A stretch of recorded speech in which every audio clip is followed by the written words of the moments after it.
시청자 여러분 안녕하십니까. 이제 6월 27일 아침입니다. 천옥현의 안보정론을 시작하겠습니다. 오늘 이 시간에는요 그야말로 야당 국민의힘 지금 인기가 41%를 넘어서 사상 최고치를 매주 경신하고 있어요. 그러다 보니까요 이 경선 일정을 조금 더 땡겨서 시작하자, 이런 얘기들이 국민의힘 내부에서 나온다고 합니다. 그래서 이 내용을 왜 그런지 제가 집중적으로 분석해 드리고요. 그 다음에는 윤석열 총장과 관련해서 지금 이제 언론에서 집중적으로 보도를 하고 있어요. 그래서 윤석열 총장과 관련된 얘기들, 즉 X파일, 그 다음에 사무실 광화문 쪽에 여는 문제, 이런 것들에 관해서 전반적으로 또 분석을 해드리고, 그 다음에는 또 이 청와대 입장이 이제 살살 한두 개씩 나오고 있어요. 이 청와대 입장이 굉장히 중요하지 않겠습니까? 왜 그러냐면 윤석열 총장은 이미 이제 기정사실화돼서 날짜까지 29일 날 선언하는 걸로 딱 정해졌고요. 그 다음에 또 하나는 최재형 감사원장의 사퇴, 이미 청와대에 사표를 제출해 놨고 28일 날 공식적으로 처리돼서 나온다, 민간인으로 나온다.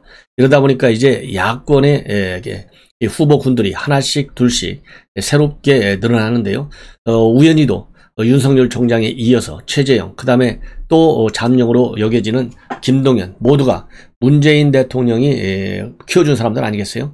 이런데도 불구하고 야권으로 다 출마하니까 지금 청와대 입장이 말이 아니라고 그래요. 무지개 불쾌하다고 합니다. 그래서 청와대에서 구체적으로 지금 어떤 입장, 어떤 계획을 가지고 있는지, 이런 것들을 여러분들께 집중적으로 분석해 드리고자 합니다. 우선요, 야당발 뉴스, 이 가장 큰 뉴스는요, 지금 나온 걸 보면 이거는 채널 A가 단독으로 보도한 내용입니다. 즉 국민의힘에서는 조기 경선을 추진한다는 겁니다. 그래서 이 내용은 결국 여러분들 잘 아시겠지만은 여당의 이 경우에는 지금 이제 9월 9일까지 후보를 만들어내야 돼요. 그래서 이 경선을 연기하자, 이것이 반 이재명 측, 즉 이낙연과 정세균 측에서 집중적으로 제기를 했지만은 결국 송영길 대표가 원래대로 강행하는 걸로 결론을 내렸어요. 자, 그래서 이제 여권의 경우에는 이제 본격적으로 경선 국면에 다 들어가 있고요. 그리고 이미 이 여권이 추진하는 이 경선 이 타임테이블 안에 이미 이 여권에서는 후보들이 모조리 다 전부 다 민주당 소속이니까요. 그리고 그 일정 이미 결론이 났기 때문에 더 이상 변화가 없이 그대로 쭉 가게 됩니다. 그러다 보니까 국민의힘 측에서는요, 이 경선 기간을 좀 더 늘리는 것이 어떠냐. 경선 기간을 늘리려면 지금 당헌 당규에 말이죠, 야당의 경우에는 120일, 즉 4달 전에는 이 경선을 다 끝내야 돼요. 그러면 11월 9일까지는 후보가 결정이 돼야 됩니다. 그렇기 때문에 본래 이준석 대표는 이제 8월 말에 경선 버스를 출발시키겠다, 이렇게 돼 있는데요. 이 일정을 7월부터 이제 하는 걸로 좀 당기자, 이런 얘기가 된다는 겁니다. 왜냐하면 8월에 시작하면은 너무 늦다는 거예요. 왜냐하면 민주당은 벌써 이제 경선 경선의 본 게임에 들어가지 않습니까? 그래서 잘못하면 이제 민주당한테 경선 분위기, 흥행 이런 데서 밀릴 수 있다는 것이죠. 그래서 민주당 경선에 맞불을 놓자, 이런 시각에서 지금 현재 빨리 출발하자, 이런 얘기가 나오고 있다고 하는데요. 제가 보기에 그러면 왜 기본적으로 꼭 민주당 하나만이 변수가 돼서 이 경선 버스를 빨리 출발시키냐? 그건 아니라고 봅니다. 제가 보기에요, 이 국민의힘 측에서 이렇게 경선 버스를 7월 중으로 땡겨서 출발하자, 이런 얘기가 나오는 가장 큰 이유는요, 지금 현재 아까 모두에서 말씀을 드린 대로 국민의힘에 대한 여론의 지지율이 사상 최고치를 매주 경신하고 있어요. 그래서 이제 42%대까지 올라가고 있고, 여당과의 편차가 10% 이상으로 지금 계속되고 있어요. 그러니까 오차 범위 밖으로 넘어선 지 오래입니다. 이것이 하나의 추세로 굳어지고 있는 것. 이러다 보니까 이제 자신이 있는 것이죠. 정권 교체에 힘을 실리는 이러한 모멘텀을 계속 끌고 가기 위해서는 여당이 혹시라도 불붙일 수 있는 흥행을 야당에서 다시 또 불붙여갖고 맞불을 놓자, 이런 높은 고공 지지율을 바탕으로 해서 이것이 이제 하나가 되고요. 그 다음에 또 하나의 이유는 지금 현재 여권의 잠룡으로 가장 지지율 1위를 달리고 있는 윤석열 총장, 그렇게 쉽게 국민의힘에 입당할 것 같지가 않아요. 그 결정적 이유 중에 하나는요, 대변인을 임명한 지 열흘 만에 잘라낸다? 그거 거의 통상적인 상황에서는 쉽지 않습니다. 그러면 그 결정적 변수가 뭡니까? 결정적 이유가 바로 국민의힘에 입당했다는 시점을 얘기한 거예요. 왜냐하면 6월 29일 날 대권 출마를 선언하고 이어서 국민의힘에 가겠다라고 기정사실화 시켰어요. 그러니까 이거는 바로 윤석열 총장의 육성으로 그거 아니다 이렇게 나왔잖아요. 이 정도로 국민의힘 입당에 관해서 윤석열 총장 측에서 윤석열 총장이 생각하는 게 시기에 관해서 그리고 시기도 시기지만은 기정사실화 시키는 문제에 관해서 굉장히 말하자면 분노한 거예요. 열받은 거예요. 그러니까 그게 사표 처리로 이어진 겁니다. 그 정도로 국민의힘 입당이 굉장히 큰 이슈이단 말이에요. 그러니까 쉽게 이준석 대표가 얘기한 8월 버스를 안 탈 확률이 많아요. 그런데 8월이 돼가지고 정말 안 타면 어떨 것이냐? 그러면 이준석 돌풍이 크게 꺾일 수밖에 없다. 그럴 가능성이 큰 거예요. 왜냐하면 이준석 대표의 지지율이 지금 현재 윤 총장이 가지고 있는 지지율보다 물론 높지만 양자 대결에서는 윤 총장의 지지율이 높아요.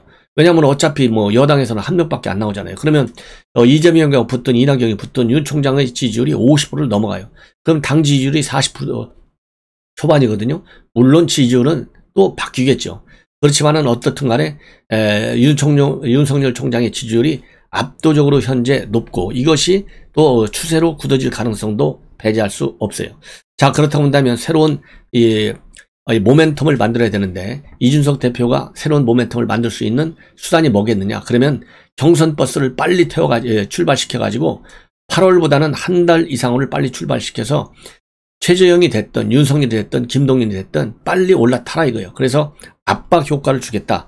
이런 계산으로 제가 보기에는 버스 빨리 출발시키려고 하는 것이고 또 이렇게 버스를 빨리 출발시키려고 하는 것은 지금 토론 배틀이라고 하는 실력 경쟁에서 경쟁 이슈가 상당히 인기를 얻고 있어요. 그러다 보니까 이 여세를 몰아서 정책 공모전까지 펴고 나가겠다. 이렇게 해서 제2의 말하자면 이준석 돌풍을 일으키려고 하는 거예요. 그러면 제가 보기에도요.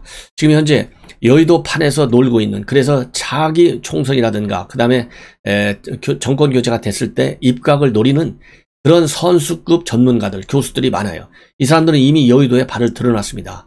그럼에도 불구하고 줄이 닿지 않아서 또 이 정치권 그렇게 줄 서는 정치권이 싫어서 또 이 기존의 진흙탕 튀기는 정치판이 싫어서 이런 사람들이 정책 아이디어 면에서 기존의 선수들보다는 액세스 측면에서 뒤로 물러서 있어요. 그런데 뒷문에 서 있는 대기하고 있는 이런 대학원생이라든가 또 젊은 교수라든가 이런 사람들 또 신선한 바람을 좀 불러들고 있는 사람들의 창의적인 아이디어를 받아내겠다. 이거면은 제가 보기에는요. 줄 서 있는 기존 선수보다는 줄 서지 않은 뒤에 아직 무대에 등장하지 않는 선수들이 저는 훨씬 많다고 봐요. 그런 측면에서 본다면 이 정책 공모전이 또 하나의 지지를 얻는 그런 소재가 될 것이다. 저는 그렇게 봅니다. 그렇다고 본다면 이준석 대표가 이 버스를 일찍 출발시키는 것이 제가 보기에는 마이너스 효과보다는 긍정 효과가 더 클 것이다. 그리고 이러한 효과에 말하자면 이 확인 선두 이 학습 효과는 어디서 나타나느냐? 김종인 비대위원장 때 서울시장 선거, 그 다음에 특히 서울시장 선거에서 나타났다 이거예요. 왜? 오세훈 시장이 여론조사에서 맨 마지막에 했잖아요. 그런데 결국 지금 현재 시장하고 있지 않습니까? 그런 것처럼 당내 주자를 키우겠다 이거예요. 버스를 먼저 출발시켜가지고. 그러면 당내 주자한테 여론의 압도적 지지가 올라올 수 있게 되고, 그러면 윤석열 총장이 8월 이후, 9월 이후 천천히 오더라도 당내 선수에 대한 인기몰이가 더 커지면 윤 총장의 인기는 떨어질 수밖에 없다 이거예요. 왜냐? 지금 윤 총장에 대한 국민의힘 지지층 내에서의 지지율은요. 60% 선에 조금 못 미치는 상황이거든요. 60% 선 내외입니다. 그렇기 때문에 얼마든지 이 지지율은 어차피 정치는 생물이라니까 바뀌어질 수 있다. 이런 계산이 깔려 있는 거예요. 그렇기 때문에 이 버스 조기 출발론이 지금 거론되고 있다고 합니다. 여기에 대해서 일각에서는 그것도 실패할 수도 있다. 역풍이 맞을 수도 있다. 이렇게 하는데요. 역풍이 가능성은 뭐냐? 야, 이준석 대표 젊은 사람이기 때문에 역시 너무 자신만만하구나. 지나치게 실력 우선주의, 좀 맹신하는구나. 과신하는구나. 이런 데 따른 역풍 가능성도 물론 있다. 그러나 기존적으로 이 이준석 대표가 기존에 있던 뭐 싸가지 없다 이런 인식을 벗어나기 위해서 겸손 모드로 가면서 그리고 새로운 아이디어를 내면서 이 버스를 출발시킬 경우에는 역풍은 얼마든지 차단시킬 수 있는 것이 아니냐, 이런 생각이 듭니다. 자, 그 다음에는요, 이제 청와대 분위기를 말씀을 드리면, 기본적으로 여러분들 잘 아시다시피 윤석열, 그 다음에 최재형, 전부 다 여권에서 문재인 대통령이 발탁한 사람들이에요. 그리고 발탁할 때 임명장을 줄 때, 그러니까 이 발탁의 배경을 보면요, 전부 대단한 실력파, 신임 이런 거를 바탕으로 하고 있어요. 그래서 윤 총장 지명할 때는 17년도 6월 17일 지명할 때 검사로 재직하는 동안에 부정부패를 척결해 왔고 권력의 외압에 흔들리지 않는 강직함을 보여줬다. 그리고 중앙지검장으로서의 탁월한 지도력, 개혁 의지, 국정농단과 적폐청산의 성공적인 수사, 이런 걸로 인해서 국민들로부터 많은 신망을 받아왔다. 이렇게 아주 높이 평가하고 있어요. 그리고 이 감사원장 2017년도 12월 7일인데요. 지명하면서도 판사 임용 이후에 30년간 법관으로서의 소신에 따라서 사회적 약자, 소수자의 권익보호, 국민의 기본권 보장을 위해서 노력해온 법조인이다. 이러면서요, 윤영찬 당시 국민소통수석 연수원 시절에 다리가 불편한 동료를 매일 업고 출퇴근시키고 또 아들 둘을 입양하여 키운 미담까지도 소개해줬던 사람입니다. 그리고 최근에 들어서서도 말이죠. 왜냐하면 이분들이 이제 야권 출마 이런 것들이 많이 거론이 되니까 지난 1월달 신년 기자회견 때 윤 총장에 대해서는 문재인 대통령이 뭐라고 그랬어요? 우리 문재인 정부의 검찰총장이다. 그리고 정치를 염두에 두고 검찰총장 역할을 하고 있다고는 생각하지 않는다. 이렇게 해서 기존에 있는 여권 인사들이 비판하는 거는 정반대의 입장을 표명한 바 있습니다.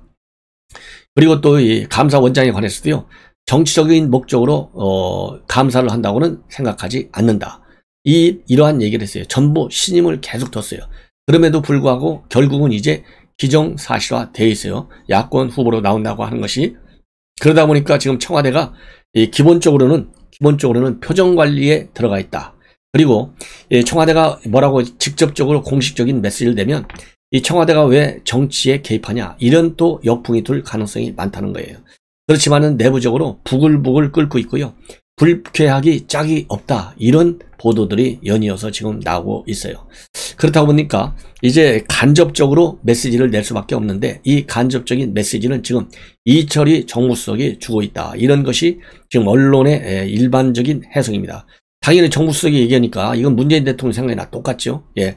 그러니까 이제 이철이도 굉장히 조심스럽게 개인 생각이다. 이런 거를 전제로 달고 얘기를 하고 있어요. 그래서 이철이 정무수석이 지난 25일 날 MBC 라디오에서 뭐라고 했냐면 검찰총장과 감사원장 자리에 임기제를 둔 이유, 이것은 중립성과 독립성을 보장하기 위한 것인데 출마와 같은 정치적인 행위를 위해 임기를 채우지 않는 것은 조직에 마이너스 효과가 있다. 이렇게 얘기를 하고 있고요. 그 다음에 윤 총장의 대권 도전 선언과 관련해서는요, 하고 싶은 얘기가 굉장히 많다. 그렇지만 평가할 입장이 못 된다. 이 얘기는 결국 뭡니까? 하고 싶은 얘기가 많다는 얘기는 뭐예요? 굉장히 기분 나쁘다 이거예요. 그렇다고 문재인 대통령의 생각을 그대로 전할 수도 없고 정말 미치겠다는 얘기나 마찬가지겠죠.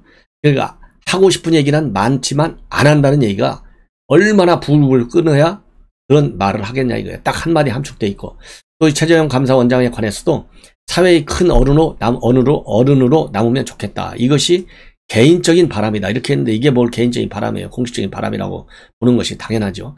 그러면서요, 이 최재형 감사원장 아직은 대권 선언을 공식화하고 있지는 않지 않습니까? 윤석열 총장은 6.29 선언하는 걸로 딱 정해져 있고 그러니까 하고 싶은 얘기는 많다 이렇게 해놓고 그 다음에 최재형 감사원장에 관해서는 왈가왈부할 일은 아니다 이렇게 얘기를 하고 있어요.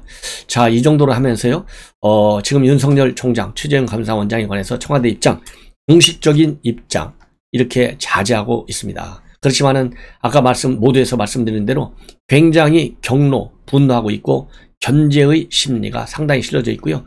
공식 입장이라고 한다면은 공식적으로 낼 입장이 없다가 공식 입장이에요. 그러니까 공식적으로 낼 입장이 없다는 얘기는 할 말은 많은데 공식적으로 낼 입장이 굉장히 많은데 이 법에 그리고 정치적으로 사회 통념적으로 청와대가 지금 민감한 시기에 정치에 개입하면 오히려 여당에 더 마이너스 효과가 된다. 이것 때문에 안 하고 있을 뿐입니다. 이게 공식 입장입니다.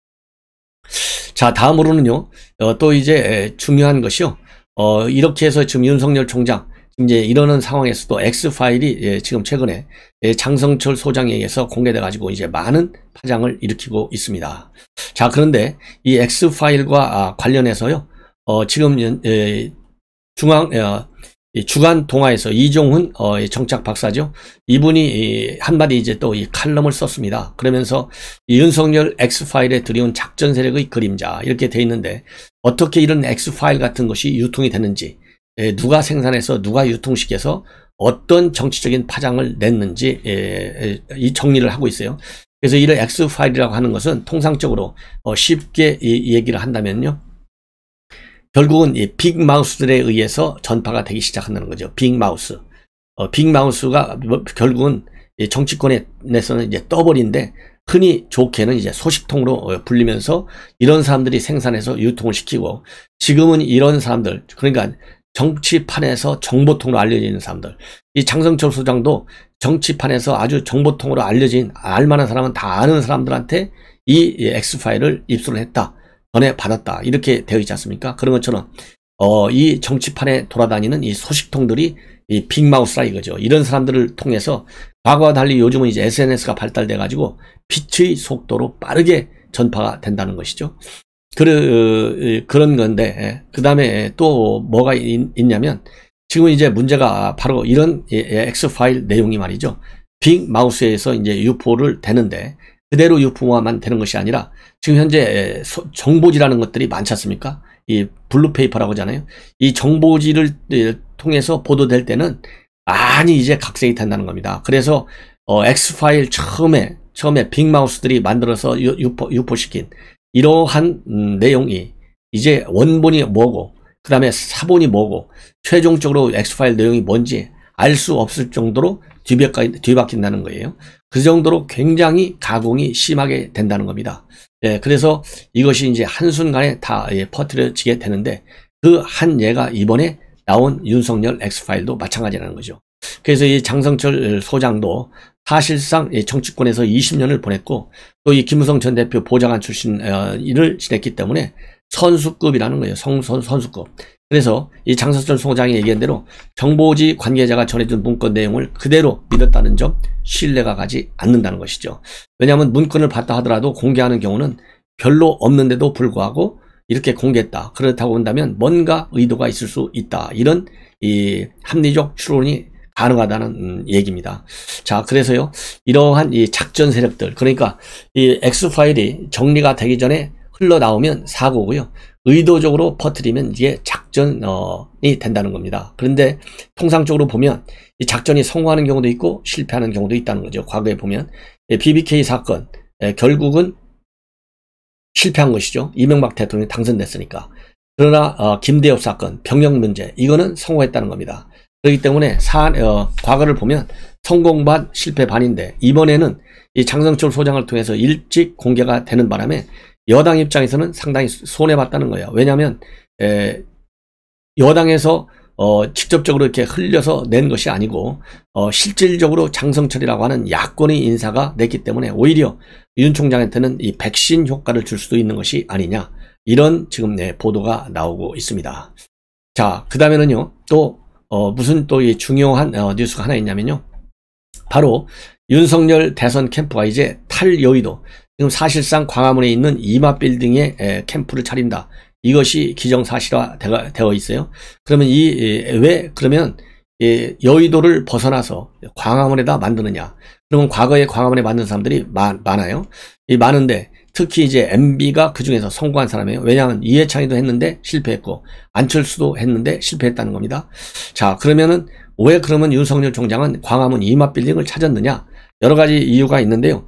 지금 이 보도에 따르면은 하나는 이제 풍수설을 윤 총장이 상당히 좋아한답니다. 이거는 주간조선 이 곽승한, 조윤정 두 기자가 분석 취재한 내용입니다. 그래서 왜 이마를 했느냐? 이 첫째로는 윤석열 총장이 이 풍수설, 사주, 역술, 풍수 이런 데 관심이 많대요. 그래서 이미 윤 총장한테 조언을 해주고 있는 고령의 역술인까지 있다고 합니다. 그래서 이마빌딩은 이 풍수 전문가들 사이에서는요, 상당히 대표적 명당으로 뽑힌다는 거예요. 그래서 했고요. 그 다음에는 이제 정치적인 상징성이 있다는 겁니다. 과거에도 보면은 이회창 총재, 그 다음에 안철수 이런 분들이 또 이명박 대통령 이 광화문 쪽에 했다. 그 다음에 상징성이 있고, 그 다음에 실질적으로 여의도에 차리면 그 사람 만나봐야 거의 정치인 중심으로 만나지만 광화문에 있으면은 전문가들도 만나기가 쉽고, 그 다음에 시민단체의 소통도 훨씬 쉽다는 겁니다. 그렇기 때문에 광화문을 택한 것이 아니냐 이렇게 되어 있고요. 그 다음에 또 노선적으로 보더라도 이명박과 안철수 사이다는 거예요. 근데 지금 현재 이명박과 안철수 이제 이 공통점, 이명박의 이 코스, 그 다음에 안철수의 코스 반반 정도는 지금 닮아가고 있다는 겁니다. 그런데 이제 문제는 뭐냐? 지금의 상황은 그 당시 상황보다도 예를 들어서 이명박 대통령 같은 경우는 경제 CEO형 대통령을 찾았고, 그 다음에 안철수 대표의 경우에는 당시 새정치를 앞세워서 이제 대권을 노렸고 이런 점이 있었는데요. 지금 현재의 상황은 이 새정치도 아니고, 그리고 이 경제형 CEO형 대통령도 아니고, 이제는 무조건 하고 정권은 교체돼야 되겠다. 이런 여론이 압도적이기 때문에 정권 교체의 민심을 과연 어느 정도나 받아야 되느냐. 그래 이것이 이제 하나의 이제 과제다. 그런 지금 이제 결론을 내고 있습니다. 그래서 이러다 보니까 이 정권 교체와 맞물리다 보니까 앞에서도 말씀드렸지만은 국민의힘과 손을 언제 어떻게 잡는 것이 윤석열 총장이 됐든 아니면 최재형 감사원장이 됐든 중요한 말하자면 숙제가 아니냐. 이런 전반적인 분석을 하고 있고요. 그러면서 이제 윤석열 총장이 지나치게 자명을 많이 하고 또 우선 대권 선언을 한다 하더라도 국민의힘과 일정한 거리두기를 하고 있는 거, 이런 거에 관해서 또 비판적인 시각을 내는 학자들도 제법 된다. 이런 말씀을 드립니다. 이렇게 해서 지금 현재 중요한 뉴스들 말씀을 드렸고요. 이제 마지막으로 이 영호남에서의 민심 지금 완전히 달라지고 있다. 이런 또 이 보도가 나오고 있습니다. 그래서 이제 호남 지역을 보면요, 윤 총장의 경우에 뭐 이 20%를 넘는 22%까지 올라가고 있고, 그 다음에 영남 지역에서도 이재명 지사에 대한 여론 조사율이 또 마찬가지로 20%대를 넘고 있어요. 거의 비슷한 지지율. 그러니까 지금 현재 최근에 나온 지지율을 보면요, 대구 이지사의 경우에는 대구 경북 지역이 17.5, 이낙연 7.6, 추미애 3.7입니다. 그런데 대구 경북에서 양자 대결을 할 경우에는요, 윤 총장은 56.8, 이 지사가 26.8이에요. 그래서 20%를 훨씬 높은데 지난번에 대선에서는요 20% 초반밖에 되지 않았어요. 그러면 호남의 경우에는 어떠냐? 호남의 경우도 마찬가지입니다. 양자 대결일 때 호남에서 이재명 53.2, 윤석열 28.2예요. 근데 박근혜 대통령만 10.5로서 살짝 두 자리 숫자였지 나머지 MB, 홍준표 한 자리밖에 안 된다는 거예요. 이렇게 압도적으로 높다는 겁니다. 이걸 보면 이제 영호남의 민심도 지역 대결이 아니라 세대의 대결로 넘어가고 있다. 이런 지금 이제 결론을 내릴 수 있는 중요한 지표가 아닌가 이런 생각이 듭니다. 자, 그래서 오늘 일요일인데요. 오전에 나와 있는 중요한 뉴스들을 종합적으로 분석을 해 드렸습니다. 이어서 또 중요한 뉴스 분석해 드리도록 하겠습니다. 우리 시청자 여러분들, 전옥현의 안보 정론 많은 시청을 당부드리고요. 제가 항상 새롭게 뉴스들 빠르고 깊이 있는 분석으로 여러분들을 모시도록 하겠습니다. 대단히 고맙습니다.